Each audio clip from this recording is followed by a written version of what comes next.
안녕하세요. 새로운 한 주도 날마다 주님과 동행하고 더욱 성숙해져가는 여러분 되시기를 예수님의 이름으로 축복합니다. 오늘 본문은 에스더 5장입니다.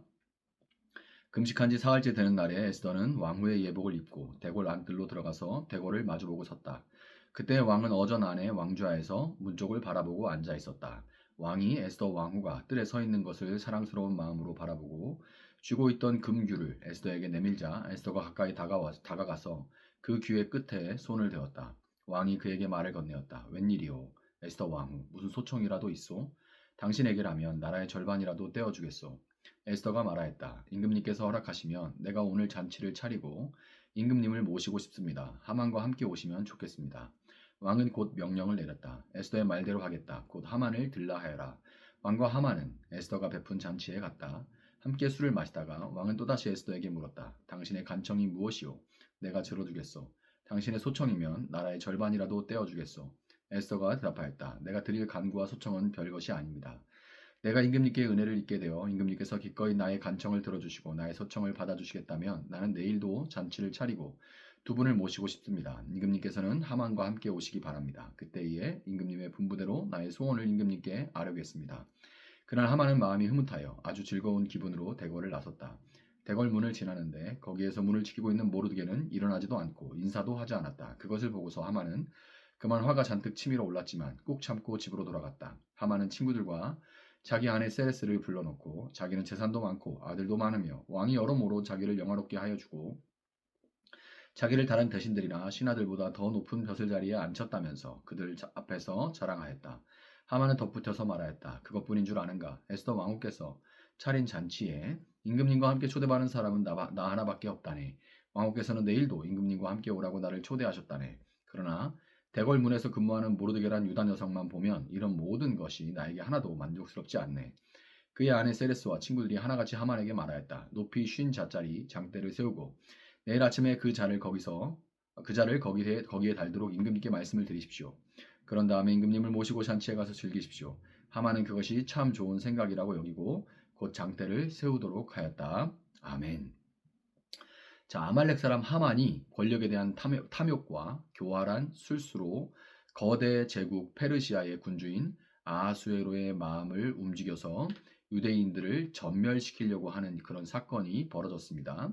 이 사건은 단순하게 오래전에 특정한 시기에 특정한 장소에서 일어난 어떤 해프닝이 아니라 따지고 보면 인류 역사 전체에 어느 시대, 어느 지역에서나 하나님의 백성들이 겪어왔던 숙명 같은 그런 일이라고 할 수가 있겠습니다. 사탄은 교활한 술수로 지상 정부와 권력자들을 총동원해서 하나님의 백성을 진멸시키기 위한 공작을 계속해서 이어왔어요. 그리고 이로 인해 하나님의 백성들이 역사를 통틀어 겪어온 그 고난과 아픔은 다 말할 수가 없죠. 이런 점에서 하나님 백성의 역사란 창세기 3장 15절에 기록된 것처럼 빛의 자녀들과 어둠의 자녀들 간의 충돌과 전쟁의 역사였다라고 해도 과언이 아닌 것입니다. 내가 너로 여자와 원수가 되게 하고 너의 자손을 여자의 자손과 원수가 되게 하겠다. 여자의 자손은 너의 머리를 상하게 하고 너는 여자의 자손의 발꿈치를 상하게 할 것이다. 자, 창세기 3장 15절이죠. 아말렉 사람 하만은 본문 11절부터 12절에서 뱀의 자녀, 곧 어둠의 자녀의 특징을 잘 보여줍니다.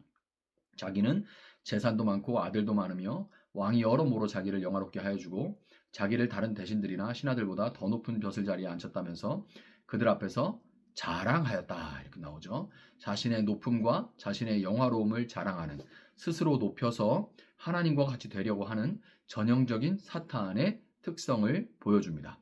그런데 하만은 모든 것을 다 가지고 있음에도 불구하고 모르드게 한 명이 자신에게 머리를 조아려 인사하지 않는 그것 하나에 분노하고 어떻게든 약속된 날짜보다 더 빨리 그를 잡아 죽이려고 그렇게 합니다. 이와 같이 빛의 자녀와 어둠의 자녀들 간의 충돌은 본질적이고 피할 수가 없는 것이며 어둠의 자녀들은 그 싸움에서 언제나 압도적인 우위를 차지하고 있는 것처럼 보여집니다. 빛의 자녀들이 할 수 있는 것은 에스더와 같이 금식하며 하나님을 의지하는 것뿐이죠. 때로는 이게 너무나도 무력해 보입니다. 그렇지만 여러분, 금식하면서 하나님을 의지하는 것은 결코 무력해 보이거나 수동적이기만 한 것이 아닙니다. 무기력한 것이 아니라 금식을 마친 에스더는 그냥 그렇게 무기력하게 수동적으로만 있었던 게 아니죠. 담대하게 왕의 보좌 앞으로 나아가는데 또 왕후의 예복을 입고 나아갔다라고 기록이 되어 있습니다. 그녀는 자신이 왕의 배우자로서 왕에게 나아가는 것이며 그녀에게는 특권이 있다는 것을 은연중에 그 옷을 입음으로써 드러냈던 거예요. 금식을 마친 에스더는 현실의 위기와 도전에 정면으로 맞서고 자신과 민족의 운명을 변화시키기 위해서 지혜롭고 용기 있게 행동을 했던 겁니다. 이런 점에서 에스더서는 에스라 느헤미야와는 다른 교훈을 우리에게 던져줘요. 그리고 에스라 느헤미야 에스더가 또 이렇게 같이 연결해서 성경에 배치되어 있는 그런 이유도 됩니다. 또 같은 상황인데도 에스라 느헤미야가 보여주는 면이 있고 또 에스더를 통해 보여주는 믿는 자가 살아가는 방법들이 우리에게 지금 성경이 알려주는 거예요. 마태복음 10장 16절을 보면 보아라, 내가 너희를 내보내는 것이 마치 양을 이리떼 가운데로 보내는 것과 같다. 그러므로 너희는 뱀과 같이 슬기롭고 비둘기와 같이 순진해져라. 아멘. 자, 에스라 느헤미야가 세상과 구별된 하나님 백성의 모습을 강조하고 있어요. 그러니까 에스라 느헤미야가 강조하는 건 뭐예요? 비둘기와 같이 순전한 혹은 순진한 그런 모습을 강조하고 있다면 에스라 느헤미야는 계속해서 구별, 거룩 이걸 얘기하고 있죠. 성결 이걸 얘기하고 있어요. 근데 에스더는 빛과 어둠의 싸움으로 가득한 세상 속에서 용맹스럽고 지혜롭게 살아가는 신자의 모습을 보여주고 있는 겁니다. 에스더가 이방 제국의 왕후 자리를 이용해서 언약 백성들에게 큰 유익을 가져다 줄 수 있었던 그런 모습은 오늘날 그리스도인들이 세상의 권력과 지위를 대하는 관점에 교훈을 줍니다. 세상의 지위와 권력을 우리가 어떻게 대해야 되는지에 대한 교훈을 주는 거예요. 무작정 권력을 탐하는 모습, 권력을 우상 삼아 그걸 쥐기 위해 무작정 나아가는 그런 모습은 분명히 지양해야 됩니다. 지향이 아니고 지양해야 됩니다. 세상과 권력과 지위, 정치, 그것을 막 쫓는 것들, 그걸 우상 삼는 것은 인생의 목적 삼는 것은 지양해야 되지만 그러나 반대로 이런 것들을 무조건 세속적이라고 해서 피하고 부정적으로 에이 더러워 막 이렇게만 대하는 참 기독교인들의 그런 위선적인 모습이 많죠. 지독하게 정치적이면서도 또 정치 얘기가 나오면 에이 더러워 뭐 이러면서 뭔가 이제 양비론을 펼치면서 나는 그것과 섞이지 않은 깨끗한 사람인 것처럼 이거 굉장히 위선적인 거예요. 정치는 정말 이웃사랑의 가장 중요한 요소라고 할 수 있습니다. 그러니까 이 세속적이고 부정적으로 대하는 것은 기독교가 아니에요. 그런 게 아닙니다. 기독교를 이것은 오해하는 겁니다. 마치 이제 산 위에 올라가 있는 불교나 혹은 돌을 닦는 이런 돌을 쫓는 도교에 오히려 가깝다고. 그래서 정치하라 이런 얘기를 들으면 가서 물가에 가서 귀를 씻었다 이런 고사들이 전해져 오죠. 도교에 더 가까워요. 우리는 세상의 권력과 지위의 영역에도 하나님은 여전히 주인이시고 하나님이 그곳에도 다스리시며 그 영역을 통해서도 하나님의 구원과 목적과 뜻을 이룰 수 있다는 것을 고백할 수 있어야 됩니다. 정치 영역에도 하나님은 주인이십니다.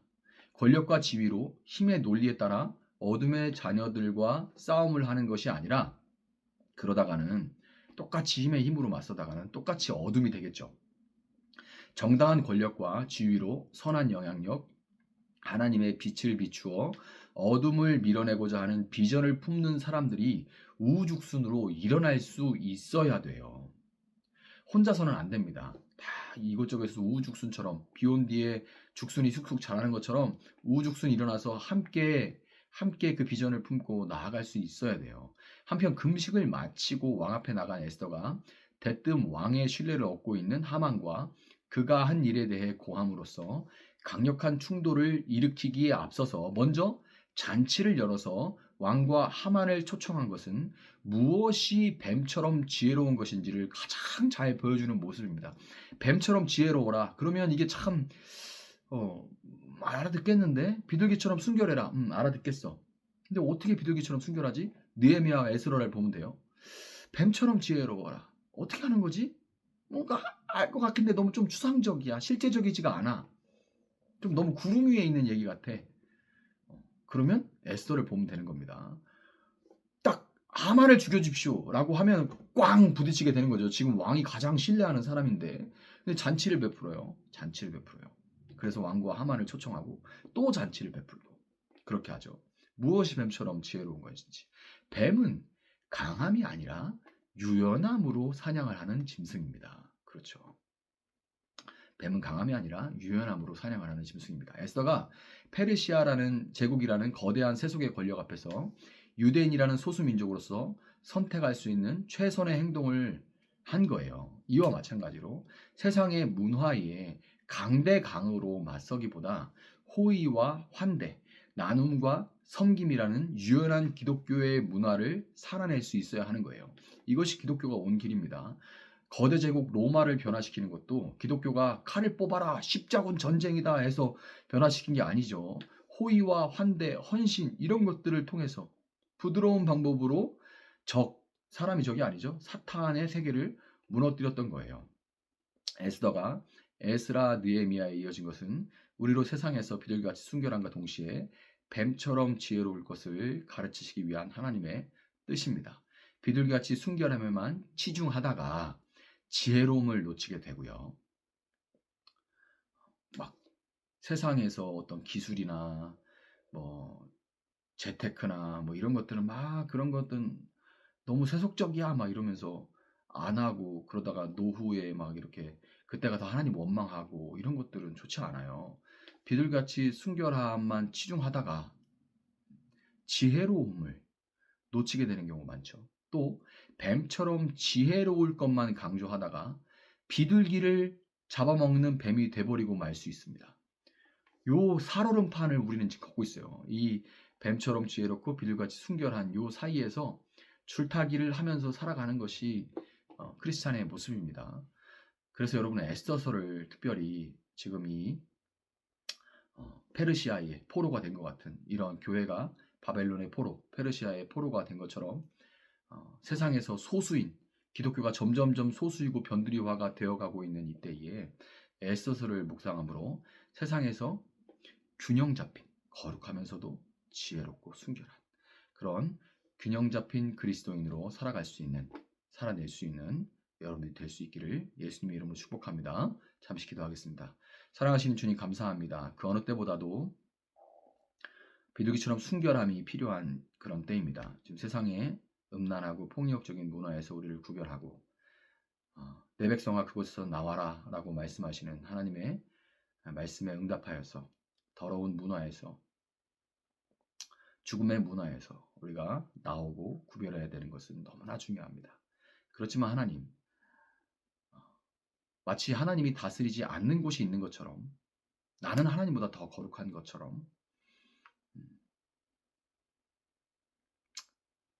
지혜로워야 할 부분마저도 세속적이다라고 비난하면서 그곳에서 멀어져 있는 지혜롭지 못한 모습을 마치 그것이 종교적이고 거룩한 것인 양 오해하는 어리석음이 우리에게 있지 않게 주님 도와주셔서 뱀처럼 지혜롭고 비둘기처럼 순결한 이 둘 사이에서 균형 잡힌 긴장된 그런 길을 우리가 걸어갈 수 있도록 주님 도와주시기 원합니다. 이 길에는 용기가 필요하고 또한 지혜가 필요합니다. 주님의 말씀을 듣고 붙들고 기도하는 모든 성도들 가운데 용기와 담대함과 또한 지혜를 허락하여 주셔서 이 땅 가운데 정말로 어디서나 하나님을 드러낼 수 있는 그리고 하나님의 영향력을 전파할 수 있는 살아낼 수 있는 그런 성도들로 세워져 갈 수 있도록 주님 함께하여 주시옵소서. 감사하며 예수님의 이름으로 기도합니다. 아멘. 오늘 주신 말씀 붙들고 계속해서 기도합니다.